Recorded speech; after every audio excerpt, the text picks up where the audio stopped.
In this video, we will learn how to use the free, fast Fourier transform function, available on engineertomorrow.com.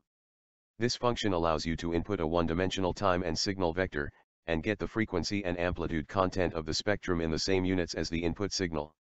For example, if you have a voltage input signal vector, you will get the amplitude of the frequency spectrum in voltage. So let's get started. Before we use the function, we need to create a signal for the FFT.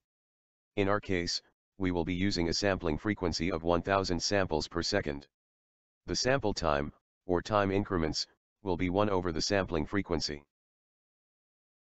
The measurement time is 1 second. We can determine the size of the time signal by dividing the measurement time by the incremental time. Next we create the two vectors used in the function. The time signal is time from 0 to the measurement time by the incremental time step. We create a voltage signal that is comprised of a 120 Hz and a 60 Hz sinusoid, where the 120 Hz signal has an amplitude of 1 volt and the 60 Hz signal has an amplitude of 0.5 volts. Plotting the signal, we get the following. Now we are going to perform the fast Fourier transform of the signal. To use the function, use the time vector and the voltage signal as inputs. Inside the function, the time step, sampling frequency, and length of each vector are first calculated. Using the length and the signal, we perform the Matlab FFT function on it. The reason this function is necessary is because the output of the Matlab FFT is not in a form we desire. Several changes need to be done to get the correct amplitudes. Since the output FFT is a complex number, the magnitude must first be determined.